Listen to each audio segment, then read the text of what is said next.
We have your book and your thesis on the state, the markets, and the community as our agenda, but I thought, given the conversation we just have, I'd start with a curveball and ask you, is capitalism in crisis? Well, I think I'd agree with the audience. It's not in a deep crisis, but it needs change. And this has happened historically time and again. There have been periods, maybe every 60, 70 years, where technological change hits it. It has to adapt. It has adapted in the past, it can adapt again, but it requires some significant change. I'm sure this is obvious to many, but given that you're a scholar, it would be helpful to quickly give us an example of a past adaptation and how that might apply to our current time. Well, think about the second or third industrial revolution, depending on how you count. When we had big chemical factories coming on board, we had auto manufacturers coming in around the turn of the 19th to 20th century. And what you needed then was factory workers. Factory workers who knew more than just how to read and write, but who knew trigonometry, algebra, and so on. They required a significantly higher level of education. What happened then was we had an adaptation in the US, which was the free high school movement. And a lot of the potential workers went there early on in life, got an education, and were capable of taking those jobs. Interestingly, there was also a period, if you recall, of very high immigration. But the immigrants were largely experienced craftsmen, plumbers, carpenters, etc. They couldn't work in these factories because the native-born children had a much better education, were much more capable of working. That alleviated the immigrant pressure for some time at a period of very high immigration. Interesting. So problem solution, which leads us to now. The way you've summarized the problem writ large is that there is an imbalance in our society, and you're talking now about the industrialized world. So would you explain the imbalance, please? Well, the book is really about how capitalism finds balance again and again. And the balance is between what I call the three pillars: the government or the state, markets, and the community.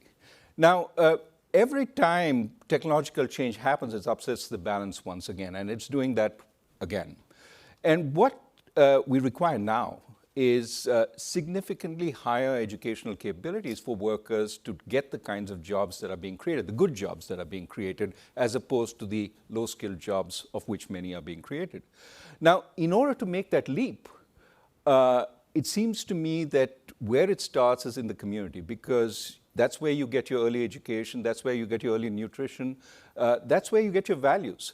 By the time you're 10 or 12, my colleague Jim Heckman, who won the Nobel Prize a number of years ago, basically says you're done for. It's very hard to make a change then.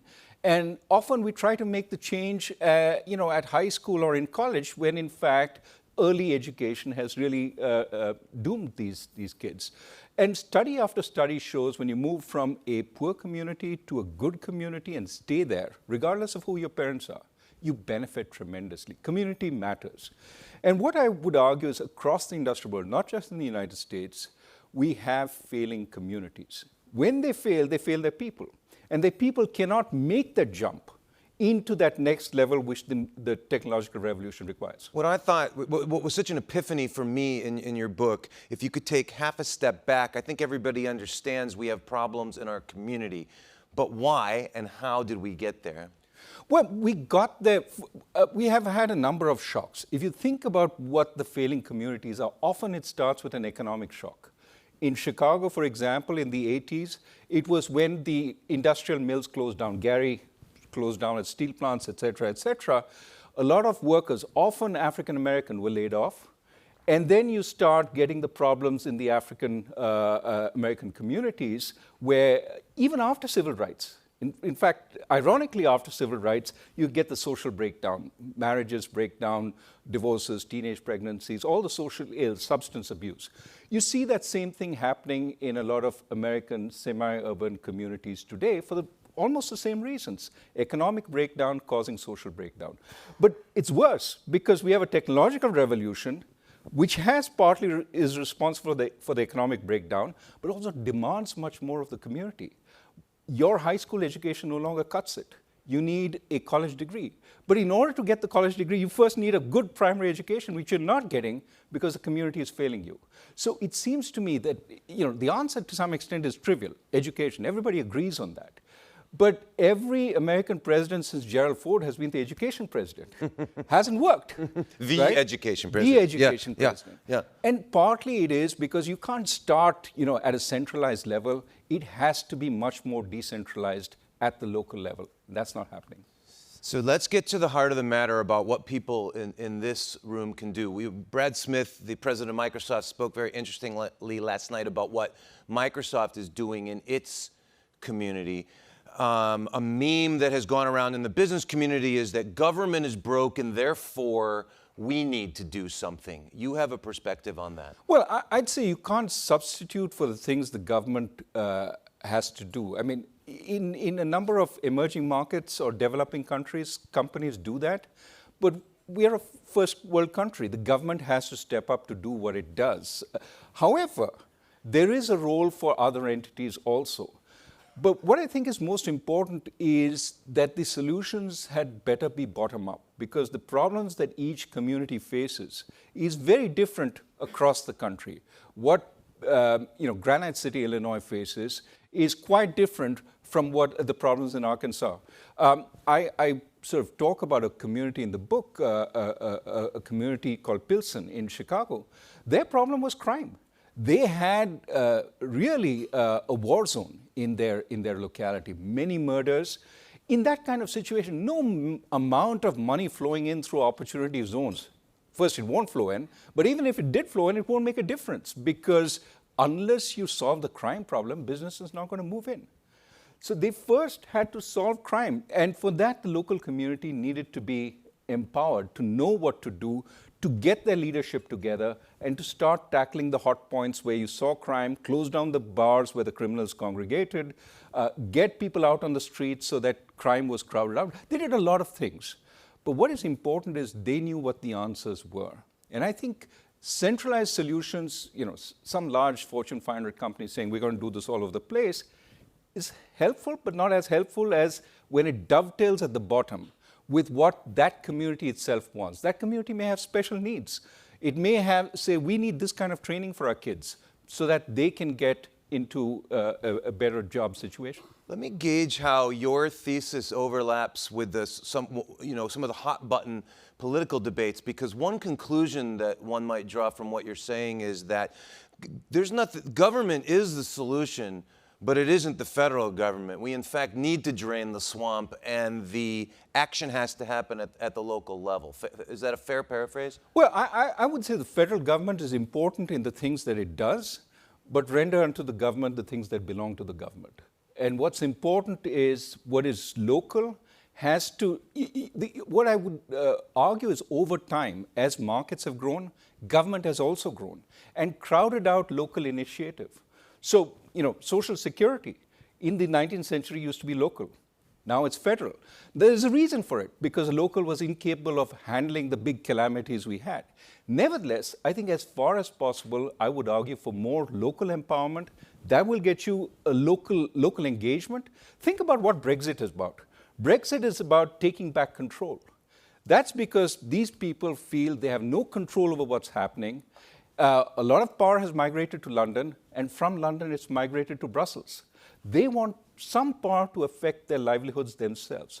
So for that, I think decentralization is better, of funding, of power, but also you can decentralize a certain amount of control. Let the local people make sure their officials aren't corrupt. Today, every time you talk decentralization, there are two worries. One, the local officials will be corrupt and misuse the money. And two, when you talk about decentralizing education, of course, they will start teaching creationism. Evolution will go out of the window. Well, my argument is it's not that bad. If they're not in the hospitals, they're not looking after your health, it doesn't matter if they believe in creationism. That's a small price to pay for the kind of engagement that comes when you control a lot more locally. So I would say decentralized. Of course, you can have checks and balances. And with technology, we can have far better checks and balances today than we used to be able to have. It's a powerful and provocative point. One more corporate question, and then I want to throw it open.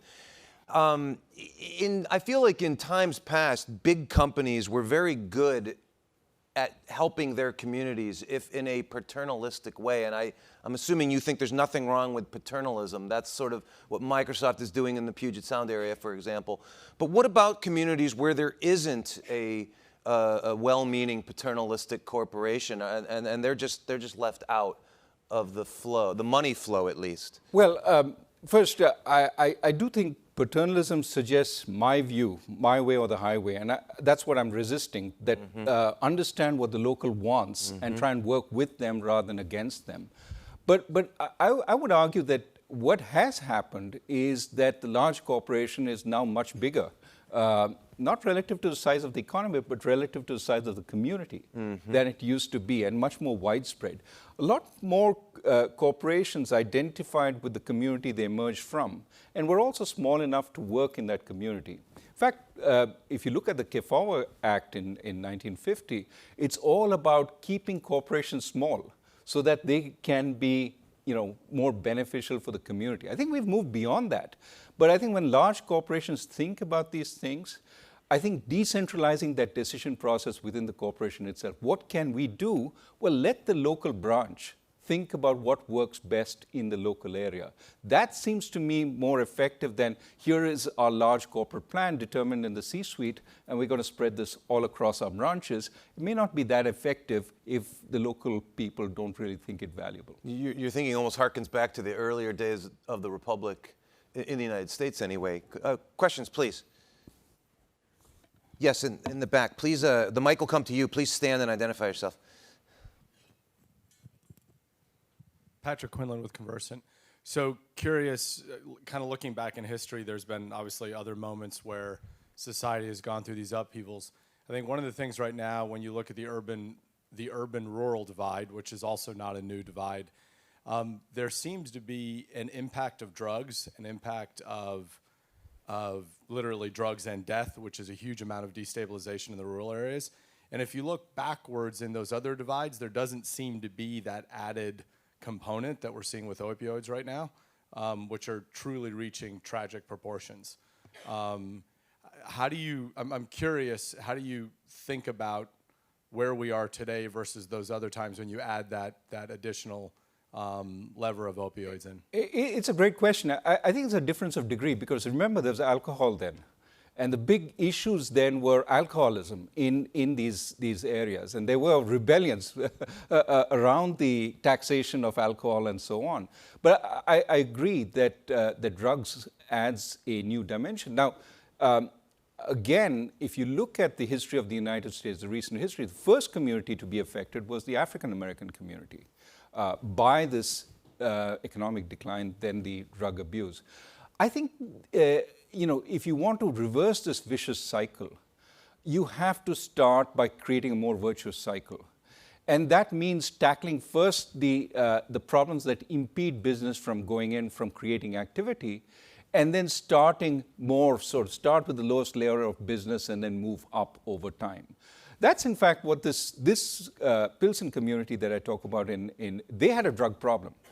And they had a drug plus crime, because with the drugs comes the criminals who spread it around.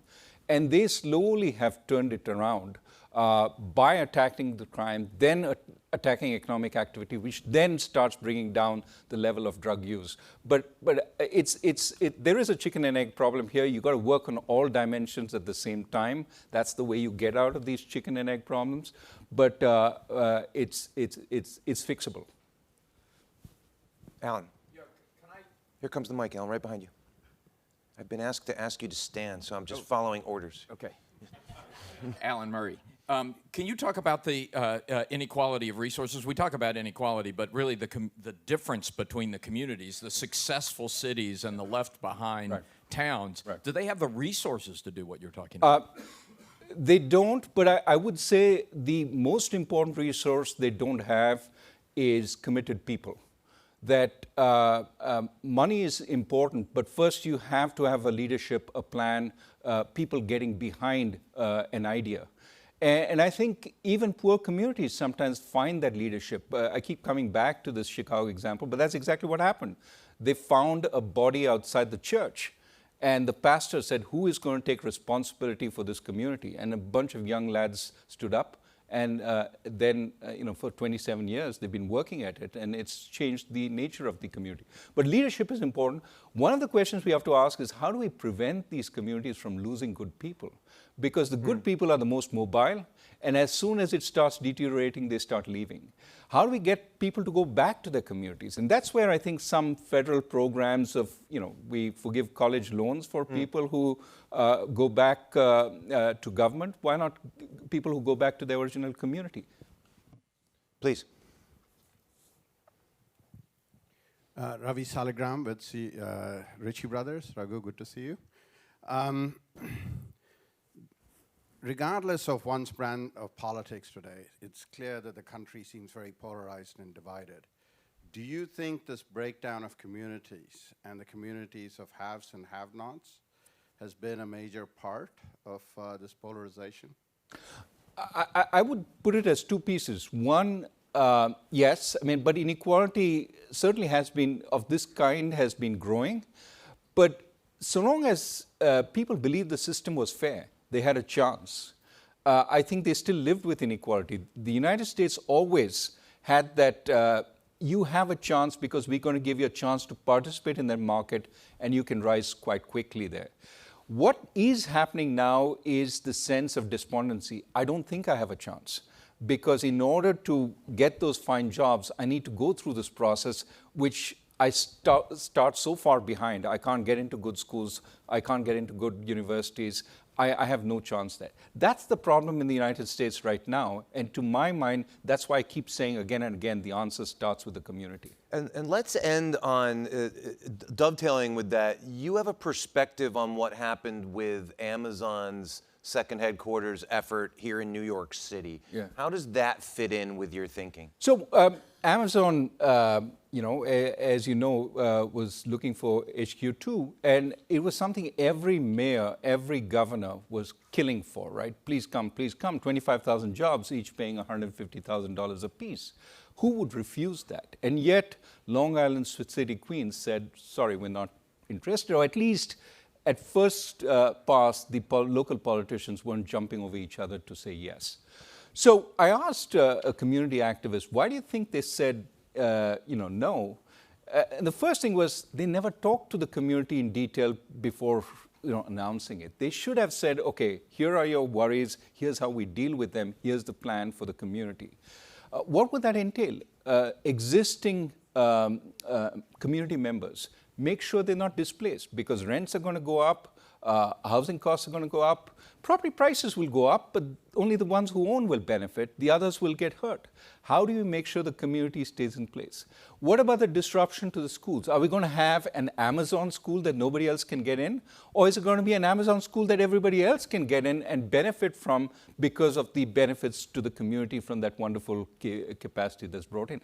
These are the kinds of conversations that didn't happen. If they did happen, there would be so much more buy-in. And that's why I keep saying bottom-up is also very important. Top-down, well, you're not convincing people. Well, I think it's been such a wonderful way to start the day with a global economist who's decided to focus on the community. Raghuram Rajan, thank you for being with us this morning. Thank you.